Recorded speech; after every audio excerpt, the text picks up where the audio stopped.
that's one of the things they did is they bought me a laptop. And they bought me the recording program so I could record myself. They bought me, they bought me some clothes because at that time I wasn't making a lot of money. So I'm like, that's if you dope. want me to look like a pop star, you got to do something. You gotta just be like a pop yeah, star. you're going to have to do that because I can't.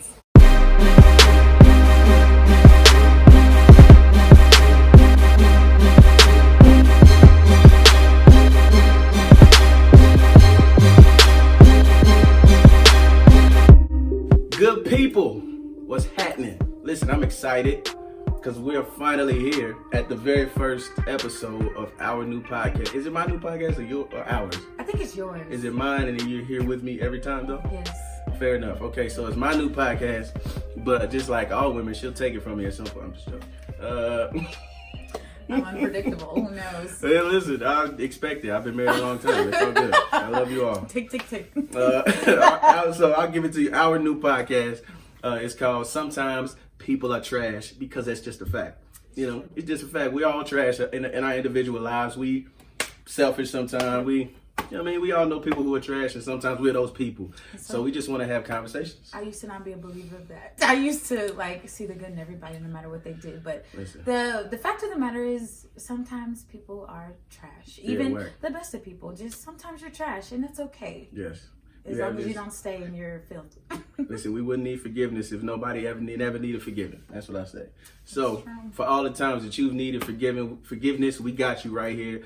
We're just gonna be having conversations about whatever we talk about. We talk and we like to talk to each other. So we're essentially family. I only use qualifying words just because I don't want people to think like my dad had another child after my other siblings. Because my dad's a pastor. And you know how people like to do. Yeah, and just so I'm twist it all up. Let me just say she's basically family, as close as family as you could get without being family. You know, my son's godmother, her husband's my son's godfather. She's like best friends with my wife. And so we're basically family. And so she takes money from me. Well, my godson is his son. That's how I like to put that. See that? What did I tell you? It already and happened. I do take money from him, so that's two things. I just told you 10 seconds ago that she eventually takes something. And look how it came around. That's how it's going to happen. But I'm not mad at it. So I guess, we should introduce ourselves. So first of all, my name is Chris Cobbins. I'm Erica Coleman, wife to Dion Coleman. Ooh, that's very important. He would be glad that you did that. That's great. That's dope. That you thinking about the boy. I'm not mad at that. So I guess we wanted to take this first one to basically just introduce ourselves to people as individuals. You want me to go first, or I don't want to care. go first? Maybe you should go first. All right. Like I said, I'm Erica.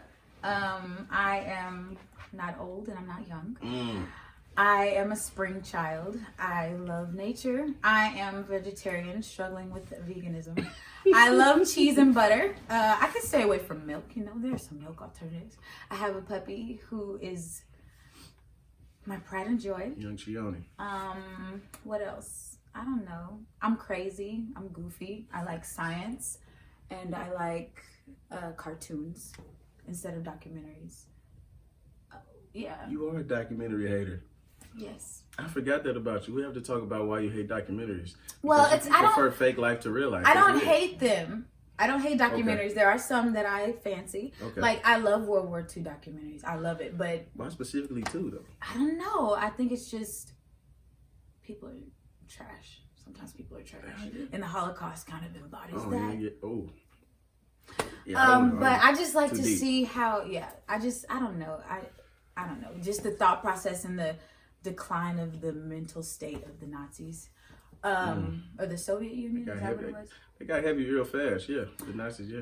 Let's take it back up. Anyway, I like cartoons, like I said. I like witty cartoons. Those are my favorite.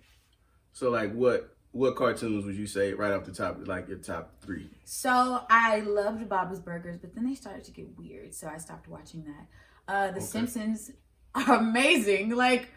It's really underestimated. The Simpsons are great. And what else? They've been around this long for no reason. I don't know. They have 81 seasons. They're so good. Crazy. And then what's another cartoon that I like?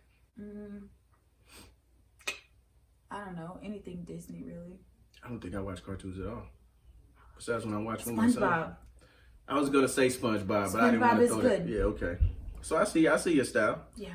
I didn't mean to cut you off. I just find things intriguing, and I'll do that the life of this podcast. So just get used to that. A little precursor. Yep, I'm just gonna be honest, man. It's one of the ways I'm trash, and I'm okay with it. I just jump in. Oh, another thing about me, like I love being girly, but I also like to be chill. I prefer dresses over pants though, because I just feel like it's one less step that it takes to get ready, and men don't have the luxury of that. So that might be a luxury. It might be not. I love dresses. Well, should I say this? Say it. I'm gonna say it. So I play sports. I still play basketball. It's like the one sport I can still play as a aging man. Cause I'm not old yet. Much like you, I'm not old, but I'm not young though. Like I'm young. My dad would say I'm young. We'll agree to disagree. I'm old. Old is relative. I do have you by a decade though. Old so yeah, compared to you, okay, I'll give you that. Fine, fair enough. But I forgot what I was gonna say now. Sports, basketball. Sports. I wear compression. You have a little fuzzy on your beard, like. You got it. I wear compression like pants or shorts or like shirts now because it just keeps my muscles warm and ready to go. Because like I just don't want to pull something. I slept on the floor in my son's room for a sleepover, and then I woke up the next day not being able to walk. So I need these things. I guess I am old. I stretch just on a Tuesday. I'm not doing nothing. It's a Tuesday. Let me go ahead and stretch before that happens again. That's a fact. No, absolutely. I got to be able to go to work the next day. So when I had on my compression pants, and I was like, I'm not gonna hold you. I see why girls wear yoga pants all the time. It's like mad comfortable. I couldn't walk out the house. God. I couldn't walk out the house in some tights. You know what I mean? And I'm a pretty secure person. It's a lot of things that I'll be cool with, but I'll be like, nah, that ain't the one. But I'll wear tights just getting ready to go play ball. And I'm like, this feels all right. I get it. It's comfortable, you know. It's a lot of ways in which women are comfortable that we don't get to be. Dresses and stuff. It seems like a dress would be a comfortable thing to wear. You just throw it on over your head. You know what I mean? And then you don't have to get too hot. It's cool. That's right. But then y'all have a lot of discomfort that I don't want. So if men had to have babies, it's a joke, but it's a fact. We wouldn't have that many babies. We'd have been done. Moses, we wouldn't have got to Moses. And we'd already been done. I was thinking about this. Like, I think that men can't handle as much pain as women. Oh, that's a for sure fact. I don't even think we have to debate that. Okay, because I was a baby. I've watched my wife. My wife had a C-section, and that looked painful. Her being in labor looked painful. No. I've broken bones. I've broken my wrist. I've broken my finger.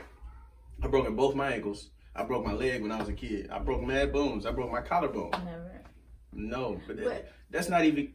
I'm sorry, go ahead. I was just gonna say, women like experience pain like every month because of their. Oh yeah, I didn't think about that. And you know, pretty uncomfortable. It's like yeah. And sometimes dudes don't even be sympathetic to that. I probably had a time. I think it's just that you don't understand what's happening. Yeah. So if you like, I had the bubble guts before, and it's like, nah, it's not that, bro. It's different. Bubble guts. And it's like, so I was like, I have to stop trying to compare it to anything I've been through and just accept that it's painful or uncomfortable or whatever it is, and then just be helpful during this time. It makes everybody's life better. And you know, it's somebody you love. If it's somebody you love, then why not try to make things as good for them as possible? Easier. Because if they love you, they'll reciprocate it. That's a beautiful thing. Amen, brother. So I guess, like I said, we'll probably get into more things that we can't, everybody's got a story, and we'll probably get into our stories as we discuss different subject matter down the line. But I guess a quick intro of me is that, I have one child. I'm married. I've been married for almost 13 years. So you can kind of guess, like, I guess I'm not young, but I'm a singer and a songwriter. I've been doing that in the music industry for maybe almost 10 years. I'm kind of removed from it now just because I had a kid. I don't want to be home more, and music required traveling, and you're doing stuff that you didn't feel like doing, and being gone and being up all night and having to record this amount because you got to send it back to the label or this artist. And that was fun, but it's just not easy to do while you work a job, because I worked my job the whole time. I've been working there for 13 years. And so I had to prioritize, which was great. I love it. And, I kept making music. So go find me on iTunes. I'm a son of a pastor. But like the good kind of pastor, if I could say. Right. Like my father, fortunately, what's crazy is that I didn't even know dirty preachers was real. I used to get angry when people talked about it because I'm like, man, they just trying to clown the church and stuff. Like, I understand if you don't like the church, you don't believe in God because you haven't been to a place where you can, fine. I respect all of that, but like, don't try. And then I grew up and I started to find out other things. Yeah. And it made me to see even the flaws that my father had. Like, my father didn't have other women. Yeah. My father didn't have any baby outside of my mom. You know, after, obviously, you know, me and my brother, one of my brothers had a different mom, but that was before he was saved. And, you know, he was young, you know, that type of thing. They weren't married, you know, that type of thing. People just do what they do at that point. But, you know, my dad wasn't like hitting my mom. My mom would, you know, they weren't, you know, slapping each other out, cussing each other out and stuff. So you know, they had the disagreements. My dad had his flaws, but my dad was real good about coming to us and apologizing when he did something wrong. If he raised his voice, he'd come back and say, listen, I apologize. I yelled at your mom and y'all heard that. Yeah. I shouldn't have done that. Even though he didn't say anything loud, you know. That's almost ahead of the time because I feel like back then parents didn't apologize to kids. They did, but that's why he did. Yeah. It's because he said that there's certain things that could have been solved at a point just by you saying, hey man, my bad. I didn't mean to do that. Yeah. So I've learned that from him, even as a husband. Like, it's hard to apologize because sometimes you just being trash and you just want to be mad. And sometimes the release of being angry and being able to let somebody know you're angry, even without words of your action, is a release. Yeah. But it don't be right. Sometimes it is hard to apologize. I find though that when you're honest with yourself and you allow yourself to make mistakes, like you allow yourself to apologize too. Like when you aren't as powerful as a person, it's like I can own up to my mistakes and I'm good. Like I can apologize. I had to learn that though. It took me a really long time to learn that. It's a process because even if you know it, everybody knows that nobody's perfect. Right. But when people are imperfect in a way that affects you, it makes you forget the fact that everybody's not important for whatever reason. I think when it's that close, it's harder to see it from it's like a point of view thing where if you're right up on the screen, you can't see the whole screen. You got to back up a little bit. That's why sometimes it'll take a mediator or a counselor to be like, nah, brother, you were wrong there. To see different aspects. But if we could do that in our own situations, is just say, okay, let me stop. Let me forget for a second that they made me mad. Yeah. And let me just say that they did something wrong. Okay, was it malicious? Was it an accident? Was it, you know what I mean? Like, if it hurt me, I can say that hurt and then see if we need to fix things and we can move on from there. Or do I need to stop and be like, I don't want to be with anybody that would maliciously do that to me. And we can't be friends. Because family is different, but maybe we can't be close, you know, type of thing. But so that's a lesson that I learned from my father growing up. Two brothers, one sister. Played sports since I was 8, maybe. Baseball first, then switched to basketball. So I always been a sports guy. Still play basketball even as an old man. I'm gonna play until I can't. You know, I just pray the Lord to allow me not to get hurt. Okay. No, I ain't gonna say that. I take that back. It's a fact though. You can't play forever. But once Drew starts to really get involved in sports, then I'm wherever he's at. So I'm just trying to get mine in while I can. But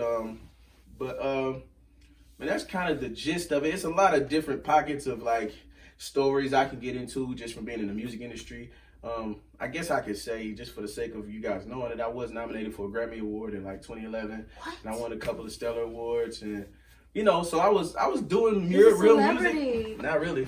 My bank account don't say that, but I'm doing alright. But like, I ain't a celebrity, alright. But yeah, so I've done some really cool things, and I, you know, we'll take a time to talk about all that at a point, but I think we just wanted to take this time to kind of just introduce ourselves to the public as the, you know, sometimes people are trash podcast, and just be hoping that y'all you know, join along the ride with us. And just not, this podcast isn't called that just to like be like, you know, whatever, we don't like people. Well, I like people. I can't speak for him, but like truly, I really love everybody, and I do see the good in people, but you just have to be real about it. Like, people, you know, sometimes they don't have everyone else's best interest at heart, and that's just what we're here to talk about, and just be real about it all. Word. I think I could say that I have a love for people. There's just times where individuals. I love you. I have a love for you. Listen, I'm just being honest. That's what we got to start at to get. That's right. I've had people in my personal life that I had to tell them I didn't like them.